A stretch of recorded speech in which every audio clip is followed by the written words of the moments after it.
देखो आप, position of minima, ये जो मैं कह रहा हूँ यहाँ पर इंटेंसिटी खत्म हो जा रही है, क्या कंडीशन आ रही है, साइन थीटा की वैल्यूज है, तो b sine theta equals to lambda, ये मिनिमा की कंडीशन आएगी, उल्टा है उसका, इंटरफ्रेंस फिनोमेना का। इंटरफ्रेंस में आपने बोला था d sine theta equal to l lambda is the condition of maxima, ध्यान है आपको?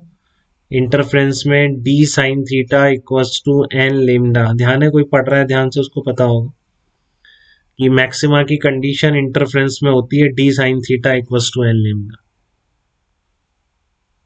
ठीक है? बट यहाँ पर b sine theta equals to n lambda will be condition of minima. कैसे प्रूव करेंगे इसको? कैसे प्रूव करेंगे कि sine theta equals to lambda by b पर मिनिमा होगा, वो बता रहा हूँ मैं, ठीक है? बोर्ड में कैसे लिखेंगे आप? बोर्ड में बिल्कुल डिफरेंट लॉजिक से चला है, कोई मैथ्स ज्यादा यूज नहीं करी है उसने, सिंपल लॉजिक यूज किया है।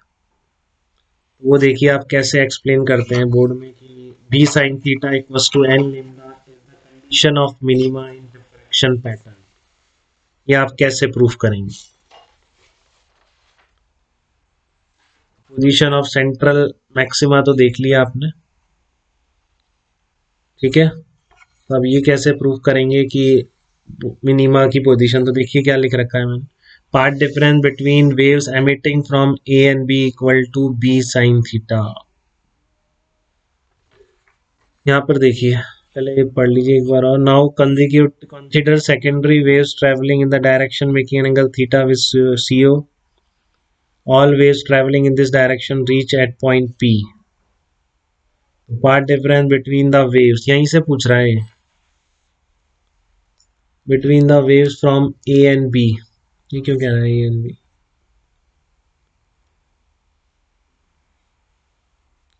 मैंने मान लिया हाँ चलो ए और बी ठीक है, बी साइन थीटा है, कोई दिक्कत नहीं। यहाँ से जो थीटा एंगल पर जाने वाली वेव्स हैं, एक ए पॉइंट से चले और बी पॉइंट से चले, तो पार्ट डिफरेंस क्या आएगा उनमें? बी साइन थीटा आएगा, ठीक है? ए और बी, जस्ट ए पॉइंट और बी पॉइंट से बीच की डिस्टेंस बी है, तो यहाँ पर जो वेव्स पहुंचेंगी उनके बीच path difference b sine theta ही तो होगा, वो तो हम निकाल चुके हैं ऑलरेडी, वही कहानी है, स्क्रीन बहुत दूर है, ठीक है? अब देखिए मैंने मान लिया, now let b sine theta equal to lambda, ये मान लिया मैंने अभी। तो now divide the slit into two equal halves A C and C B, जैसे पहले किया था सेंट्रल फ्रिंज के लिए वैसे ही, each of side b by two for every point M one in the A C, और every point m1 in the AC part में कोई भी अगर सोर्स है, मान लो m1 है,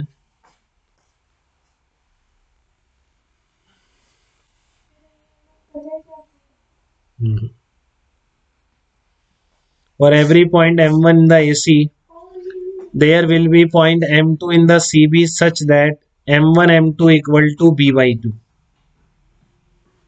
ये बोल सकता हूँ क्या मैं, m1 पे कोई भी अगर पॉइंट ले लो, उसके कॉरस्पॉन्डिंग इस पार्ट में एक सोर्स जरूर होगा जिसकी इससे डिस्टेंस कितनी होगी, बी बाई 2 होगी, कहीं भी ले लो, जस्ट नीचे लिया तो यहाँ मिल जाएगा, वो जस्ट इसके ऊपर लिया तो यहाँ मिल जाएगा, ठीक है?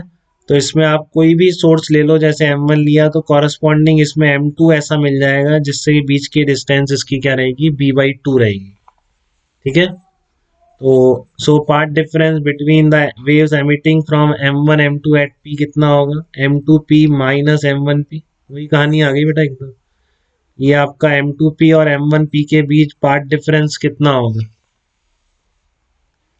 m2p माइनस m1p के बीच पार्ट डिफरेंस कितना होगा,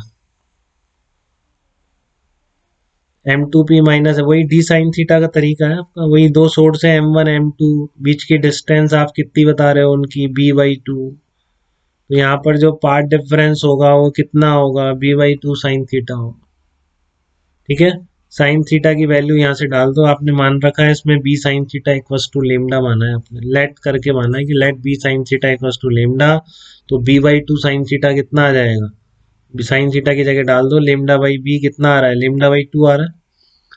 तो दो सोर्सेज हैं यहाँ पर मिल रही हैं वेव्स, और पार्ट डिफरेंस दोनों का लेमडा बाई 2 है, तो आपको पता है क्या होगा, मिनिमा होगा, so there will be minima at point P, तो if b sin theta equals to lambda, ठीक है, तो इसका मतलब b sin theta equals to lambda किसकी कंडीशन होगी, मिनिमा की कंडीशन होगी, क्योंकि हर सोर्स दूसरा सोर्स कैंसिल कर देगा ना उसको, क्योंकि हर सोर्स के कॉरस्पॉन्डिंग कोई भी आप इसमें आधे पार्ट में लोगे तो दूसरे आधे पार्ट में वो सोर्स मौजूद होगा, जो कि जिससे कि पार्ट डिफरेंस क्या हो रहा होगा, λ/2 हो रहा होगा, तो सारे सोर्सेज के सुपरपोजिशन कैंसिल आउट कर देंगे। ठीक है, तो इसलिए बोलूंगा b sine theta equal to lambda पर क्या होगा, आपका मिनिमा होगा। ठीक है ना, अब इसने जनरल प्रूफ नहीं करा है, वन एक के लिए करोगे, दो के लिए करोगे, तीन के लिए कर दोगे, फिर जनरलाइज कर दोगे कि अब हमेशा ऐसा होगा। तो b sine theta equal to lambda आपने मान के चले थे, तो आपने स्लिट को दो पार्ट में डिवाइड किया था, एक पार्ट का सोर्स था, सिमिलरली दूसरे पार्ट में भी सोर्स था, दोनों का पार्ट डिफरेंस कितना आ गया था, जो भी आपने लिखा λ/2 sine theta, sorry b/2 sine theta की जगह वैल्यू डाली तो λ/2 पार्ट डिफरेंस आ गया। अब मान लो b sine theta equal to 2 lambda है, तो अब मैं स्लिट को 4 पार्ट में डिवाइड कर दूंगा, जितना भी मानूंगा ना, जैसे लेमडा माना था 2 पार्ट में, 2 लेमडा माना 4 पार्ट में, 3 लेमडा मानूंगा 6 पार्ट में डिवाइड कर दूंगा। तो b sin theta equals to 2 lambda slit can be considered to be divided in 4 equal parts each of length b/4। ठीक है, अब स्लिट के आपने क्या करे, 4 पार्ट कर लिए, इसमें क्या हो गया। ठीक है, आपने स्लिट के जो आपकी थी इसके 4 पार्ट कर लिए, 1 पार्ट, 2 पार्ट, 3 पार्ट, 4 पार्ट, तो हर पार्ट के b/4 है, b/4 लेंथ के हैं। ठीक है, अब दो दो करके कंसीडर कर लो, मान लो दो 4 पार्ट कर दिए, फिर इनमें से दो कंसीडर कर ली, तो इसमें एक भी सोर्स आप पक्का एक M1 होगा तो दूसरा ऐसा मिल जाएगा जिसके बीच की डिस्टेंस कितनी होगी, b/4 होगी। आ रही है बात समझ में। आपने 4 पार्ट कर लिए, तो दो पार्ट उठाओ आप इसके, दो पार्ट में से एक M1 लो, दूसरा M2 पक्का दूसरे पार्ट में मिल जाएगा, जिससे कि M1 M2 के बीच की डिस्टेंस कितनी हो जाएगी, b/4 हो जाएगी। तो उनका पार्ट डिफरेंस कितना हो जाएगा, b/4 इंटू साइन थीटा हो जाएगा। ठीक है, उनका पार्ट डिफरेंस कितना हो जाएगा, b/4 इंटू साइन थीटा हो जाएगा। देखो path difference at the point P, b/4 sine theta हो गया। साइन थीटा कितना था, आपने क्या माना था इस बार मान रखा है आपने b sine theta equal to 2 lambda, और आपने क्या किया, फिर से सुन लीजिए, स्लिट को 2 लेमडा माना था तो 4 पार्ट में डिवाइड कर दिया, 1 2 3 4 इस तरह से मान, b/4 b/4, तो आपने दो पार्ट उठा लिए, एक M1 है और एक M2 है, पक्का M1 M2 ऐसे मिल जाएंगे, बीच की डिस्टेंस b/4 में, path difference b/4 sign theta की वैल्यू उठा के रख दो, फिर λ/2 आ गया। तो सारे ऐसे दोनों पार्ट मार दिया एक दूसरे को, इस तरह से नीचे के दोनों पार्ट एक दूसरे को मार देंगे, तो फिर सब मर गए। कब, b sine theta equals to जब 2 लेमडा हुआ। ठीक है, तो सिमिलरली अब आप बोल दोगे, similarly condition for nth minima क्या हो जाएगी, b sine theta equal to n lambda, here theta is the direction of nth minima. ठीक है ना, इस स्लिट से पर्टिकुलर डिफरेंट डिफरेंट एंगल पर डिफरेंट डिफरेंट चीजें मिलेंगी आपको। पर्टिकुलर थीटा पर अगर आपको तो वो थीटा देखना है जबकि nth मिनिमा है, तो आप क्या करेंगे, b sine theta equals to n lambda कर देंगे।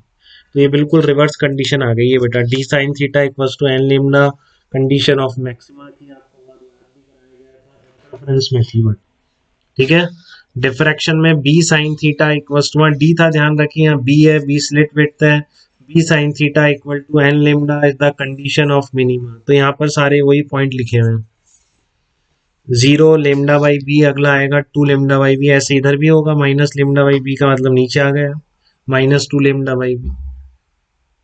ठीक है, और इन सब पर मिनिमा है, तो सेंट्रल ब्राइट फ्रिंज की विड्थ का एक्सप्रेशन आप हमेशा याद रखेंगे 2 λ/b, ये साइन थीटा की वैल्यू है, तो साइन थीटा को y/d रखोगे तो 2 λ/b into capital D, this is the width of central maxima.